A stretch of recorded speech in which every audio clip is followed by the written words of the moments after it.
thank her for that as well. Just a quick thing about the background of this paper. So coming to this, I wanted to come up with a really good theory of the reasonable and how it differed from the rational. And then the longer I worked on it, I sort of discovered I was failing to come up with an acceptable theory of either. So this is basically a kind of a very long argument for why I failed to come up with a theory of the rational as well as the reasonable. But it's sort of, in a way, you can think of it as possibly pointing towards future directions, where what you do is you kind of take sets of things that don't sit well together and try to use those to characterize notions of rationality and reasonableness. But I'm not happy with any of those either, so this is consider this a work in progress. One thing on background, so I explained this to Liz, because I think Liz might have been rightly puzzled by some of the strange things that I said in the paper that I sent to her, so I sent her some background.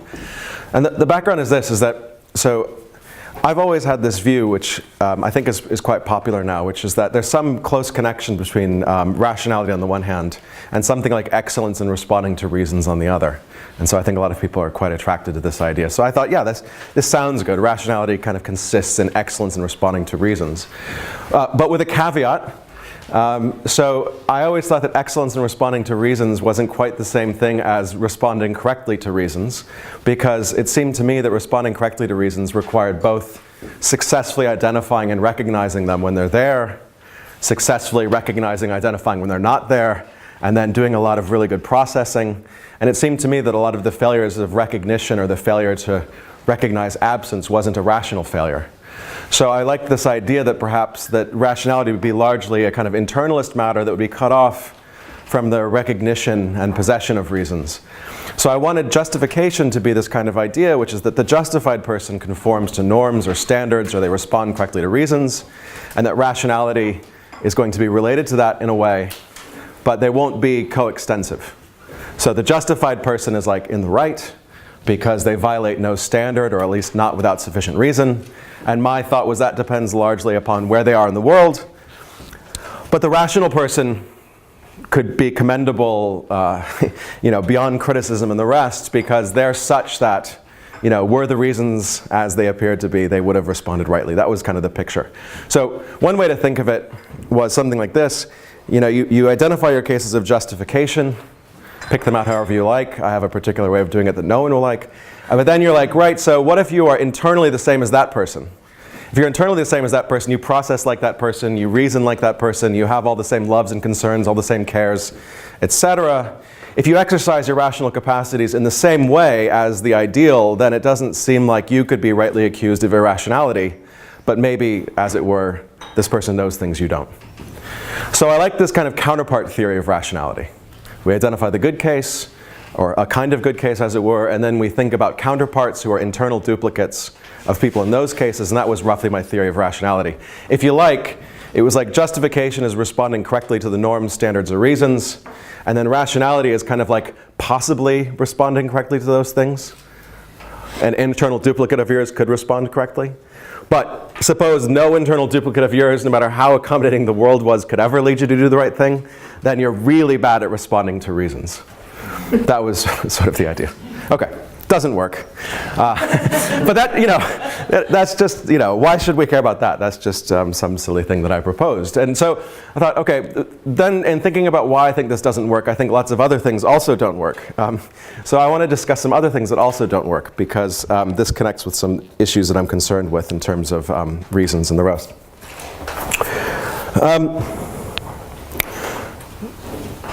Right, so one thing about my theory of justification that I mentioned to Ram, which is quite strange, just again, there's a little bit more background. So my theory of justification is very unforgiving.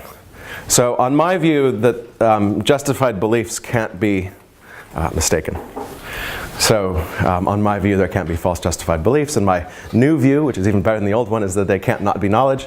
And you're like, well, how did you end up there? Well, I ended up there in a weird way, in the same way that people ended up disagreeing with me. So here's a starting point. This will be significant in the paper today. Suppose that you judge that you ought to press the green button. and you have no trouble distinguishing green from red, so this isn't like a funny test for color blindness or whatever, you judge you ought to press the green button, and then on purpose you press the red button knowing you can only press one button. And I think a lot of us think that's a kind of failure, and we want to register that that's a kind of failure. So one way we register that that's a kind of failure is we say there's a kind of general standard that says you shouldn't both judge that you ought to do something and then do something else. It's not a failure if you judge you ought to do something and then you're hit by a bus, but it is a failure if you judge you ought to do something and then do something else in some broad sense of do something else, including refraining and things like that. So we think that's a kind of failure. And so I say there's a kind of standard called the Encratic requirement. It says roughly like, if you're the person who judges that you ought to do something and then you do something else, there's something that you fail to do that you ought to do. So I'm trying to be very weird about how to formulate that because it's hard to formulate it in the right way. So I thought, all right, one funny thing about this requirement is roughly that if you think this is a genuine requirement, suppose you're standing in one of those cases where what you ought not do is press the red button. Then you ask yourself, could I justifiably judge that I ought to press the red button? And the Encratic requirement rules that out. So the funny feature of the Encratic requirement is that it rules out the possibility of a certain kind of normative belief being simultaneously justified and false. So at least for a certain class of propositions, you get this interesting connection between truth and justification. That's a funny thing that happens, but if you like the Encratic requirement, that looks like it's just a feature of it. And then I was explaining to Ram earlier, Ram was like, right, how did you get from that to the really bad view, which is that you can't justifiably believe false things? And I was like, well, with closure principles. So suppose what you think is that for some reason, I haven't said what it is, you shouldn't press the red button.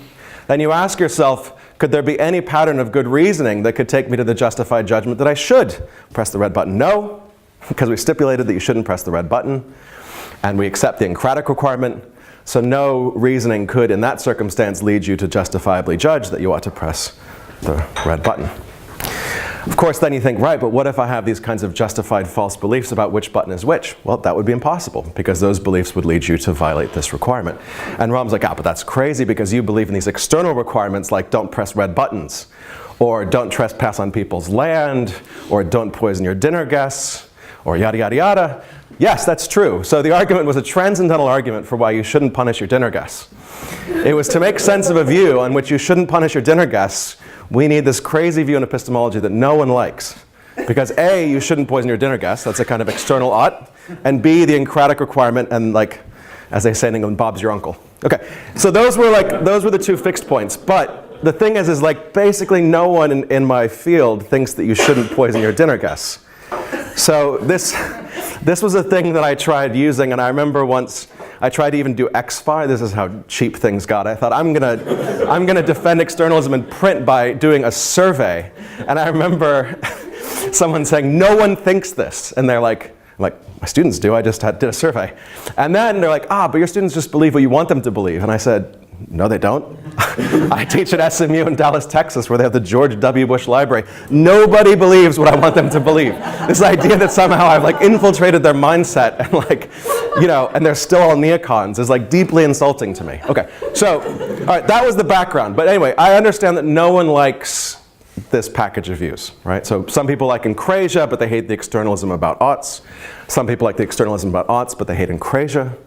So I have lots of enemies. But today, I just want to talk about, the reason I mentioned the topic here is a lot of people like Encrasia, but they dislike this externalism about oughts. And so I want to discuss a problem that I think arises when you try to keep Encrasia in the picture, given some further commitments. Okay. So one problem with my view that splits justification from rationality is I think justification is a normative notion, because I think justification is understood as like right or permission or something in that neighborhood. And since I think that it's possible to be rational but not justified, there's got to be a kind of divorce between sort of systems of permissions and rationality. But that goes against the grain of people who think, no, rationality is normative. The people who think, no, you know, there's a deep connection between normativity and rationality. And so what I want to do is explore a view that tries to link rationality to normative notions. And so on the handout, it'll be something that has these four features. So we're going to assume with Raz, I call this the Raz's reasons thesis, that all normativity consists in responding to, in some sense, reasons. So there's like some connection between reasons and normativity. And I know Carl kind of doesn't like that very much, but that's okay. We're allowed to give it up at the end. We just have to play with it in the beginning. Now, what are normative reasons? So thanks to Dancy and people of this kind of mindset, I think a lot of people think, well, normative reasons are basically what ordinary people think they are. They're things that we weigh up in reasoning about what to do. So think features of the circumstance that would make something favorable or unfavorable, pros or cons, those kinds of things. So for example, like that I made a promise, right, might be a reason to do something, or that someone is in need of help is a reason to do something. But those are all things that in some sense don't supervene upon my present set of mental states, because the promise is in the past and the needs of others is out in the environment. So we have this kind of idea that at least typically or sometimes the reasons that bear on what to do are going to be features of the circumstance. So that's on the handout, standard factualism about reasons. But nobody likes this view. And when I say nobody, I mean, I don't even like this view. Nobody thinks that rationality depends upon, as it were, the features of the circumstance to which you have no access. So no one thinks, for example, the rational thing to do is to buy the winning lottery ticket at any price less than the winnings. So it's like, oh, that's a $2 million prize, so I'll buy the winning ticket for $1 million. No one thinks that's a rational thing to do, right? So no one thinks that, like, hidden features of the circumstance. So I think a lot of people have this idea, which on the handout I call standard perspectivism about rationality, which is that the thing that determines the rationality of all rationally evaluable responses supervenes upon the subject's perspective, which I'm going to understand as their non-factive mental states. So you've got a kind of perspectivism about rationality. And then here comes the clincher. If you want to say that rationality is normative, so it's somehow sensitive to reasons, then we can say rationality consists in responding correctly to reasons. That's correctness. And I think a lot of people who've thought about this think, well, look, there's no view that's going to incorporate 1 through 4, because as Broom has demonstrated with his fish, these things aren't going to be sort of things that we can jointly hold on to in a single view. So if you don't know Broom's fish, it looks and smells great. You're a great lover of salmon and you're quite hungry.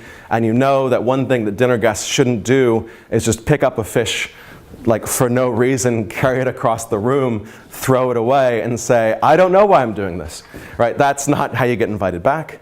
So there's all these things that seem to weigh in favor of eating the fish as opposed to throwing it away. But unbeknownst to you, Broom's fish contains salmonella. This looks like a very good reason not to eat the fish. And so you'd say, look, if rationality consisted in responding correctly to reasons, it would require you to throw the fish away, even though from your perspective you can't think of any reason to do so. And that seems like that's deeply unreasonable. That seems like that violates standard perspectivism about rationality, because surely there's a version of this situation where all the pros are there, none of the cons are there, and you know you ought to eat the fish. And you don't want to say that, well, rationality says that if you're in that case, you ought to eat the fish, and if you're in this case, you shouldn't eat the fish, because that violates standard perspectivism about rationality. But there's a way to, as it were, get all of the 4 things together in a single view. And this is weird, because usually we think the way to avoid contradictions is to sort of drop something, not add something. But actually, you can add something and get all 4 together. So the idea here is that if we place the right epistemic constraint on contributory reasons, these apparent clashes between what the reasons require and what rationality requires will disappear. So you could use this idea that Jonathan Dancy floats, which is like you might think that the grounds that determine what you ought to do are always going to be discernible features of the circumstance. So for example, were it discernible to you that the fish contains salmonella, of course you shouldn't eat it. But if you were in no position to know the salmonella was there, then that has no bearing on what you ought to do. So if you think about what were the discernible features of the circumstance in the case that I described, those were all pros, no cons. And when you're faced with a giant list of pros and no cons, then it looks like that's what you ought to do, and it looks like that's what rationality requires. So now it looks like we get that correspondence. And the nice thing about that is that you don't face embarrassing questions like, if by your lights doing the right thing and doing the rational thing come apart, why should we care about rationality? Because it's like, well, they don't come apart. So there's the answer. If anything matters, reasons matter. So there's a story about why rationality matters, because the rational person will always respond correctly to the reasons. There's lots of reasons to motivate this kind of epistemic constraint on reasons. So Benjamin Kieswetter uses mineshaft cases, but not just mineshaft cases. He has many considerations that motivate epistemic constraints on these kinds of what I call potent normative reasons. And I should get, like, at some point, a kickback for this, but definitely get his book. It's brilliant. I love it.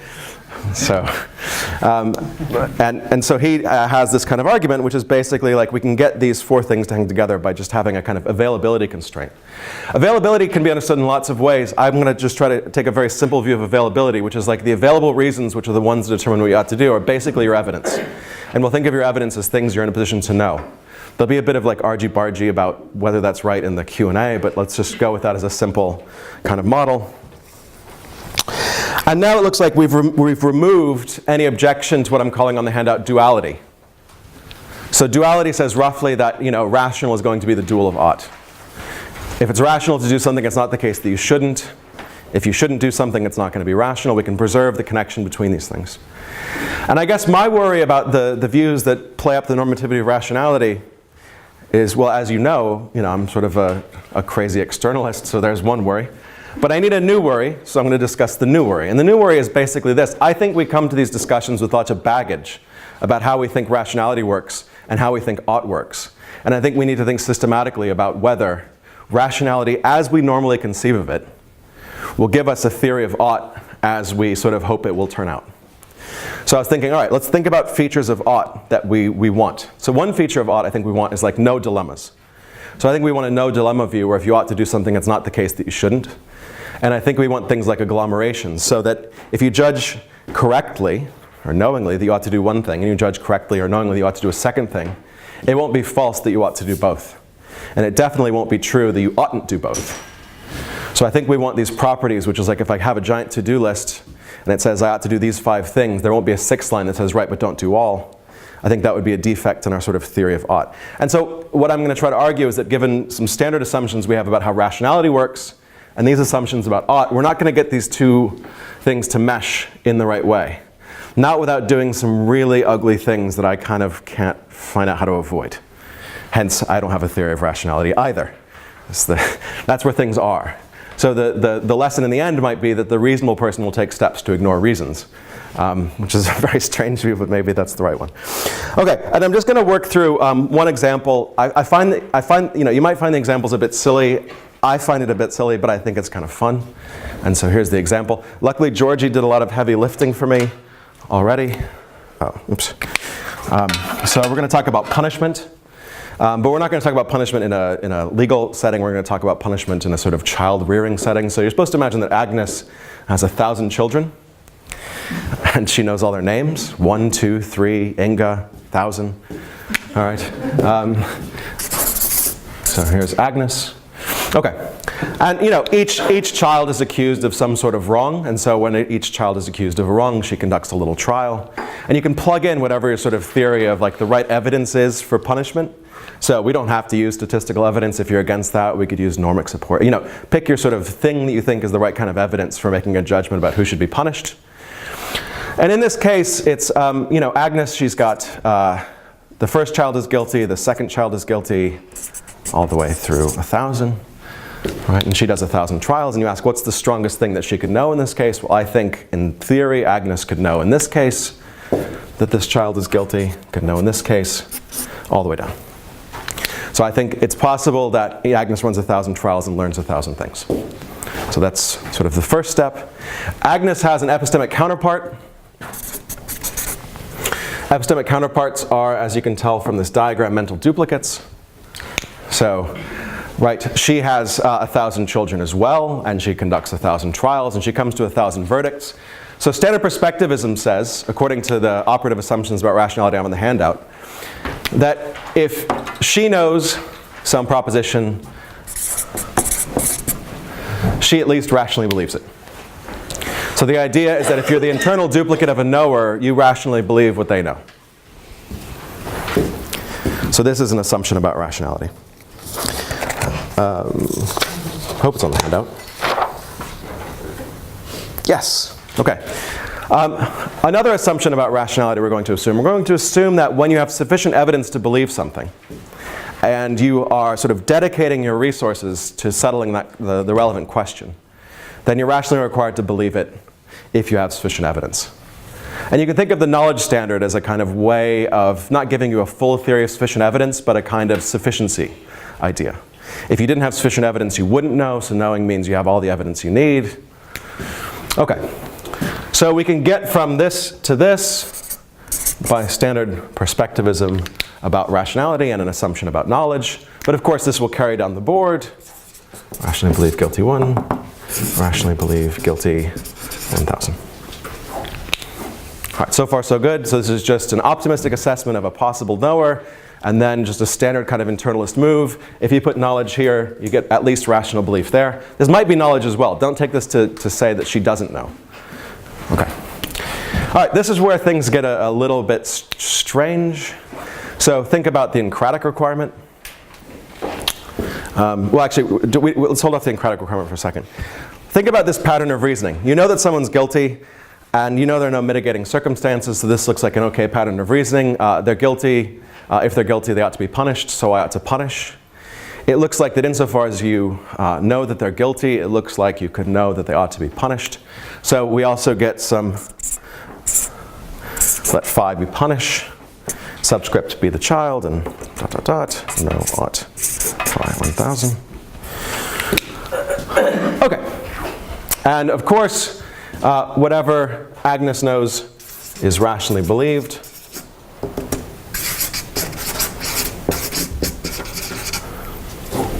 So now we have 1,000 oughts and 1,000 oughts. Okay. All right, so this is where things get fun. So there's an informant, a very reliable informant, and the informant tells Agnes, you've done a pretty good job, but precisely one of these children has been framed. It's going to happen. So the question is in these preface type cases, can you know that you've made a mistake? Obviously not if you're here, because knowledge is factive. So you can't know you made a mistake because no mistake was made. The question is in the more normal preface setting. We have a large collection of beliefs, each of which looks like a good candidate for knowledge. If a reliable informant tells you that you've made a mistake, is that a way of coming to know? I would have thought the answer is yes, because it looks like when even the most careful authors write their works of nonfiction, they can learn from a fact checker that their book contains an error, even if they're the same on the inside as, say, some person who did really well. Okay, so I think sure, you could know one not guilty. Seems like something that Agnes Starr could know, but then of course we get reasonable believe not guilty. So whenever you get knowledge in one column, you can put reasonable belief in the other. So far so good. Standard kind of story, we have an inconsistent set of rational beliefs, or so you might think, with a bit of twist because we're talking more about knowledge than the standard preface kinds of discussions do. But okay, here's the kind of funny thing. So remember the encratic requirement? The encratic requirement says in this kind of setting that you're rationally required to see to it that you don't both judge that you ought to phi and fail to phi. When the normative judgment is itself rationally required, that would ensure that the thing that you judge you ought to do is itself required. So we get over here, not just, as it were, 1,000 rationally held normative beliefs, we also get 1,000 oughts, ought phi 1 to ought phi 1,000. So you get that from the encratic requirement plus the idea that all of these normative beliefs are rationally required. But of course now you can start to see like maybe there's something funny going on because she knows that 1 is innocent. And you might think, right, so if I know that 1's innocent, I know that there's 1 who shouldn't be punished. So I know that I ought not punish all. Of course, that means she rationally believes ought not punish all. But of course, if you know that you ought not punish all, it just follows that you ought not punish all. But that clashes with ought to punish each. Because if you use agglomeration, if I ought to punish 1 and ought to punish 2, I ought to punish 1 and 2.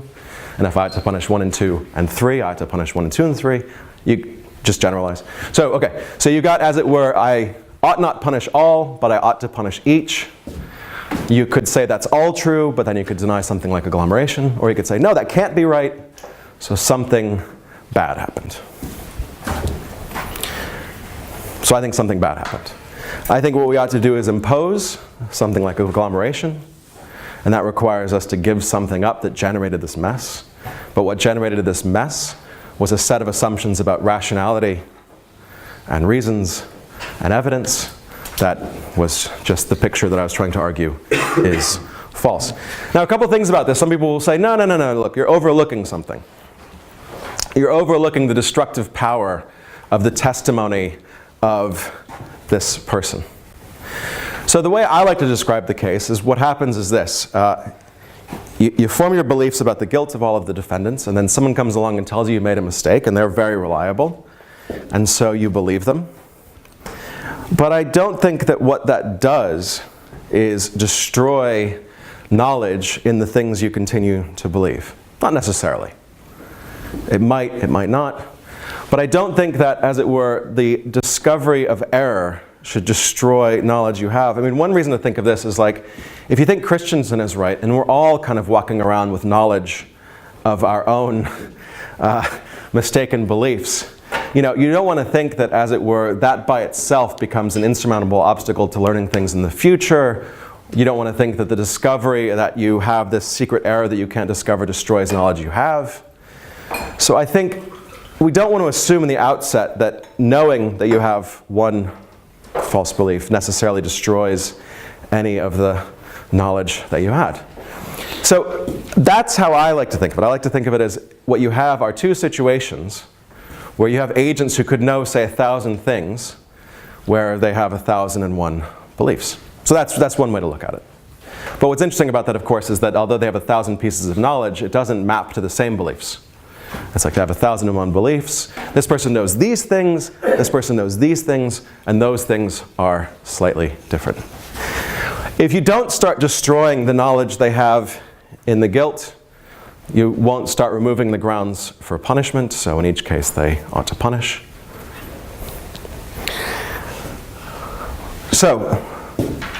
But insofar as they ought not punish all, it looks like if you have this very optimistic assessment of their knowledge, it looks like this kind of inconsistency is going to remain in place. Now some people will say, well, surely they must lose some knowledge. But you wonder, well, which knowledge? So suppose you say, no, it can't be that the discovery you made in error leaves intact all of your previous knowledge. It has to destroy some of it. Right, but you might wonder, does it have to destroy the same knowledge? So maybe it destroys some knowledge here and it destroys different knowledge there. That's a possibility. And it might be that in the destroying that knowledge, what it does is it destroys the grounds you have for punishing these children. But unless you get, as it were, the destruction of the same grounds for punishing the same children, it looks like what you're going to get is the children that oughtn't be punished are maybe over here, and the children who oughtn't be punished are over there. And that would be enough to get a kind of difference in how you ought to respond to the situation that can't be mapped on to the internal mental profile of these two agents. Or maybe you think, no, what's going on is that when you discover that an error was made, you lose all your knowledge. So, as my colleague Julien Dutant says, yes, let's throw all the doors to the prisons open. I think this idea that, discovering you made a mistake creates this epistemic catastrophe where you sort of lose all the knowledge looks a bit preposterous. So I don't like the destroys all view. I don't really see the grounds for destroy some. I quite like the view destroys none as a theoretical possibility worth considering. But if it's a theoretical possibility worth considering, then you do get this scenario. And one way to think of what's going on here is something like this. Well, look, you know that you oughtn't punish one. And which one should you not punish? Well, precisely the one that you don't have grounds for punishing. So you wonder who Inga is. Well, Inga is Inga the innocent, so maybe she's this one. And this is consistent with the idea that what you ought to do is determined by the reasons that you're aware of. Because what you ought to do is punish in this case because you're aware of a reason to punish. You ought to punish in this case because you're aware of a reason to punish. And you shouldn't punish in this case precisely because you're not aware of a reason to punish. And because you're not aware of a reason to punish, you just shouldn't punish. So there we go. We get a kind of externalism about what you ought to do. But I constructed this externalism about what you ought to do by just starting with a view on which the only normative reasons that matter are going to be internally available to you, i.e. known. So it's not like the bizarre failures of internalism supervenience require this idea that out there lurking in the wild are decisive winning reasons that no one could know about. if you let, as it were, the knowledge in and let those things determine what you ought to do, you're still going to get the same kind of phenomenon of failure of internalism about, internalism supervenience. Now, there's I can go through just very quickly. I think I have about 20 minutes left, but I want to go a little bit more quickly than that. Let me just go through some standard objections and replies so that you can tell me why. As it were, I'll try to do your objections first, and then you can tell me why I failed to address them in the Q&A. It's like sort of get that process going.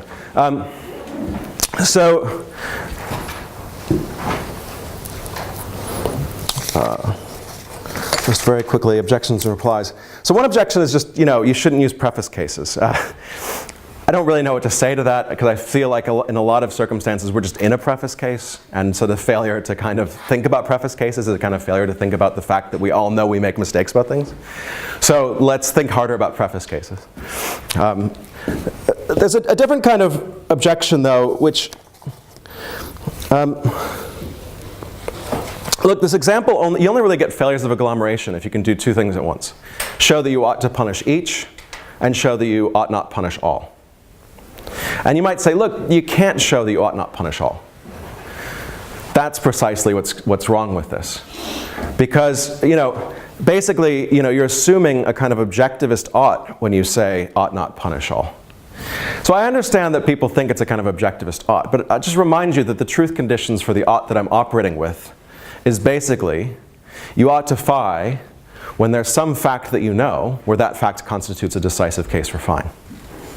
I mean, you can call that an objective ought if you want, but I made it at least a little bit subjective, because I just said list your objects of knowledge, let those things be the reasons, and let's generate oughts from them. I didn't say describe the totality of matter of fact, and then, as it were, kill the butterfly that would have triggered World War III, right? I wasn't doing that. I was saying, look, let the normative reasons be your evidence on a description of your evidence, which includes facts about the world. And so it's not, as it were, pure objectivism. All I'm assuming is that when you lack sufficient reason to punish, you shouldn't punish. And I'm assuming the sufficient reason to punish would be, as it were, a feature of the world that merits things like blame and criticism. So I don't think it's necessarily objectivist in the normal sense. You might say it's too objectivist. But then I think what's going on here is that what you're saying is that in each case you ought to punish, even though you know that these cases don't map one-to-one to cases where there's an external ground for punishment.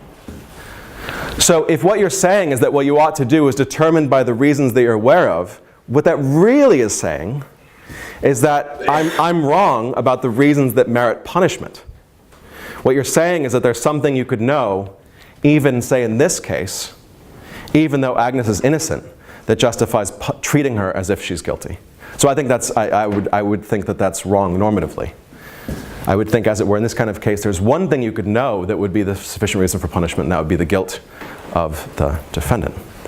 See, I think probably what's going on is the reason that people think that you ought to punish here, ought to punish here, and ought to punish here as well, is precisely because they're using a method for determining what you ought to do that is insensitive to the presence of environmental reasons. Basically what you're saying is what you ought to do in this case, and this case is the same because you're internally the same. So I think what you're doing is using a method for determining ought which is not reason sensitive, but as it were is rationality sensitive. That's fine. But the game was to try to pair off rational requirements with the things that we would normally think of as reasons. I'm not saying that's an illegitimate view. I'm just saying I think what that is not in the spirit of the idea of identifying things we would normally think of as normative reasons to ground each rational requirement. So you're like, what would you do in these circumstances? Well, I'd punish all of them, obviously. I mean, who wouldn't? But again, I'm not doing that because I think in each case I know something or other that justifies the punishment. I think in each case what I ought to do is sort of approximate a kind of ideal. I should approximate, as it were, that person. Which I think a very different story about why you ought to punish. Right, so anyway, that takes you through the basic structure of the example. There are some responses to this kind of thing. I think in the interest of time, I don't want to go too long about a response that has to do with a kind of backup reasons view. One proposal that people have made is to say, look, what you're overlooking is the idea that one reason to punish might be the guilt of a defendant, but there might be another reason to punish as well. You might call it the apparent guilt or something like that. Call it a backup reason. So what this does, in effect, is it ensures that if you're the same on the inside as, say, this subject, but you don't know the same things, there's something else you know that would make a decisive case for acting as if you're here. I have some concerns about this backup reasons view for a number of reasons. I mean, one, so my colleague Maria Alvarez, focusing on the case of emotion, suggests that these kinds of backup reasons lead to kind of weird results. So, you know, if you think about, say, the good version of Othello, where Othello is aware of infidelity and becomes upset, it's natural to describe his reason as, well, his reason for being upset is that his wife was unfaithful. But I think, as Maria Alvarez would put it, you ruin the play if you say in Shakespeare's tale, Othello's good reason for being upset was that it appeared that his wife was unfaithful. Like, that's not how the play went. Like, there are people who are, as it were, would be driven into a murderous rage because of the apparent unfaithfulness of their spouse. But that's not, as it were, Othello's values. Othello's values aren't great, but they're not, as it were, that bad. So I have some worries about the use of backup reasons in the case of emotion, but I also worry about backup reasons as a kind of formal thing. So like I said, we're working under the assumption that a subject's reasons are their evidence. And I worry that in these kinds of settings, if what you do is say, roughly that when a subject knows P, P is part of their evidence, but they also automatically have another thing that would, as it were, play the same rational role as P, even if they didn't know P. My worry is roughly that, you know, if you know that this person's guilty and you conditionalize on it, right, then you should be certain of their guilt. And then you should be certain of their guilt all the way down. But then you get to this case. If you treat, as it were, their apparent guilt as an equally good reason to be certain of guilt, then, as it were, you should either be certain that there was a mistake here, or, as it were, certain that there wasn't a mistake here. If you're certain that there's a mistake here, that seems quite strange, because now what you're doing is adjusting your belief against the things you know. If what you're doing is, as it were, being certain of all of these things, then what you're doing is violating probabilism. I don't see, like as a formal matter, how to get the backup view to work if we think about the backup view's operation in cases of conditionalization and updating and matters like that. So I can't quite get the backup reasons view to work without doing some pretty drastic things. So for example, I could get it to work if what I do is insist that two subjects who are the same on the inside always have the same evidence. So that's a view you could go for, but that feels like a kind of internalism about reasons that we were trying to get away from. So I won't say much more about that. Let me just now return to the thing that I was supposed to be talking about rationality. So I like these kinds of cases to try to show that if you accept something like the encretic requirement, what we can do is test proposals about rational or justified belief in light of their consequences about rational or justified action. So, for example, we think the right theory of justified action perhaps satisfies agglomeration. That will impose constraints on what our theory of justified or rational belief might look like. But those constraints might look weird, because it might be that the best view that sort of, as it were, incorporates most of the things, most of our assumptions about reasons and the rest, maybe the best view is a kind of externalist view. So maybe what rationality requires is that Agnes and Agnes star adjust their degrees of confidence to the evidence they have, but since they have different bodies of evidence, they ought to end up with different distributions of probabilities. That's a possible view. But I don't know many people, except for maybe Andy, who likes the idea that internally indiscernible subjects embedded in different environments are rationally required to have different degrees of confidence. Like, I wish I had the confidence to say, right, that's the right view. But I don't have the confidence to say that that's the right view. So what we need to do is avoid that view. And I only see a couple ways to avoid that view. One way to avoid that view is to, as it were, restrict the body of evidence so that internal duplicates always have the same evidence. Or the other way to avoid that view is to say that reasonable subjects will sometimes ignore the evidence they have. And I think that's a possible way to go, but that's exactly why I don't have a very good theory of what reasonable subjects will do, because I tend to think reasonable subjects will respond to their known reasons, and I tend to think that internal duplicates will always be equally reasonable, and I can't see a way to get those two things to fit together. So maybe what this means is that the ideology of reasons that I've been working with is a source of trouble, or maybe my internalist intuitions are kind of not rationally grounded. But I feel like this is a circle that I'll never square, so I'll stop here and give over the floor to Liz.